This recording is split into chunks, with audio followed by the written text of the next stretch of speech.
Bonjour et bienvenue, c'est l'heure de votre information hebdomadaire, c'est l'heure d'En Bref. Depuis le jeudi 12 décembre, les services d'état civil et le pôle funéraire ont regagné leurs locaux en haut à droite de l'escalier d'honneur de l'hôtel de ville. Des aménagements ont en effet été effectués et notamment une mise aux normes pour les personnes à mobilité réduite. Mais dans l'ensemble, c'est les services mêmes qui ont été repensés pour un meilleur accueil du public. C'est la continuité de notre projet de service qui a visé à dissocier les trois activités, funéraire, état civil, identité.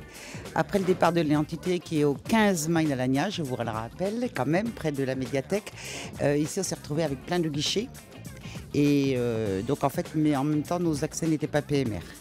Nos accès guichets, nos accès toilettes, etc.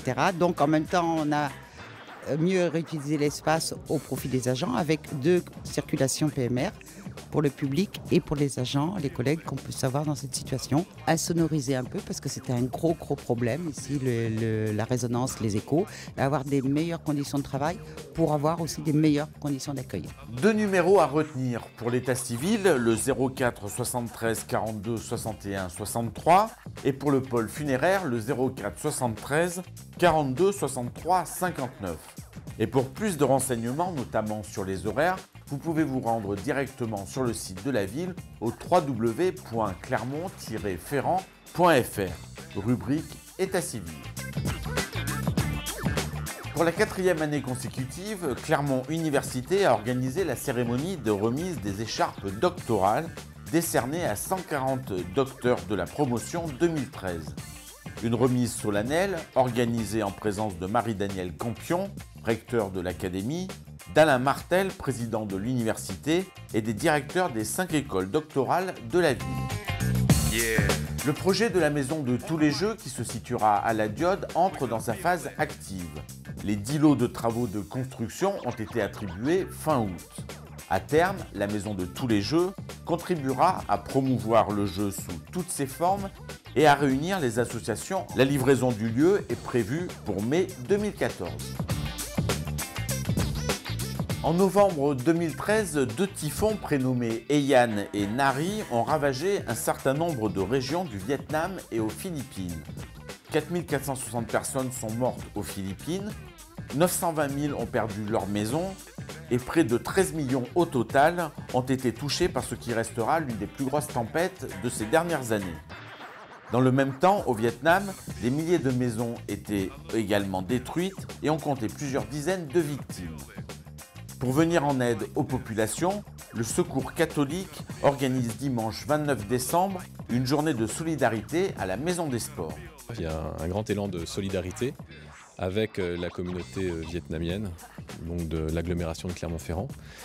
Et à travers une après-midi festive qui commence à 12 h jusqu'à 20 h, il y aura un ensemble d'animations et qui sera du repas jusqu'à un certain nombre de spectacles.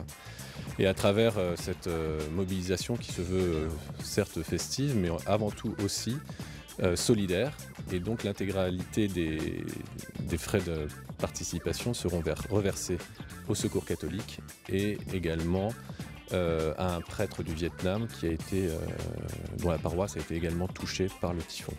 Si vous ne pouvez pas venir sur place, vous pouvez en revanche participer à cet élan de générosité en envoyant vos dons au Secours catholique au 133 avenue de la République, 63 000 Clermont-Ferrand. Les Escales clermontoises, programmation théâtrale de la ville de Clermont-Ferrand, proposent une pièce intitulée Quelque part sous la neige. L'occasion pour les amateurs de théâtre de redécouvrir Le Monde enchanté de Bruno Castan et Vincent Morieux.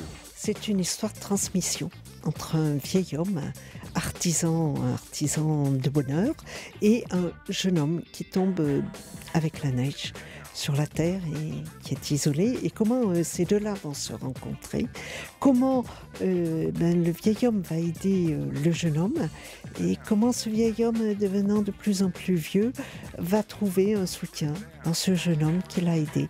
Il fut un temps. Les représentations auront lieu à la cour des Trois Coquins, le jeudi 19 décembre à 20 h 30 et le vendredi 20 à 18 h 30. Découvrir l'opéra-théâtre comme vous ne pourrez plus jamais le faire, c'est ce que propose le Wakan Théâtre à travers sa pièce Au-dessus par les dessous.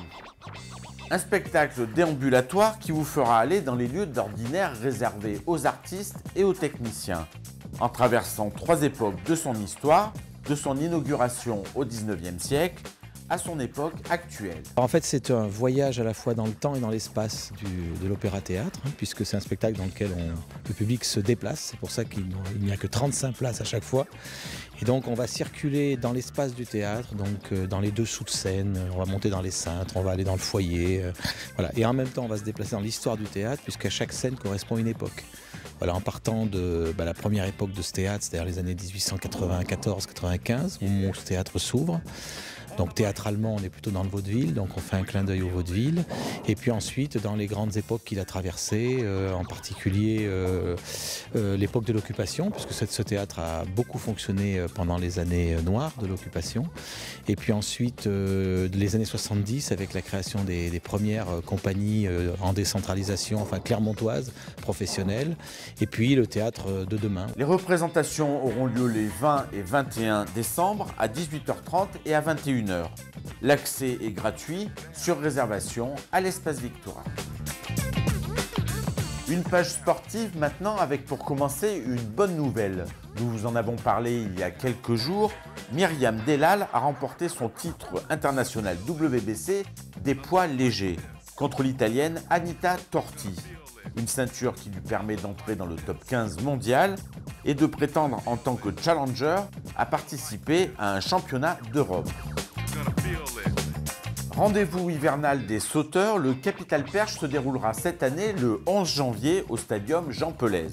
Ce rendez-vous conforte en toute logique Clermont comme une place forte de la discipline.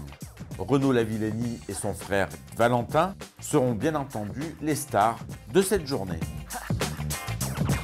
Autre rendez-vous, plus ludique celui-là, la corrida de la Saint-Sylvestre qui se déroulera le 30 décembre à partir de 20h.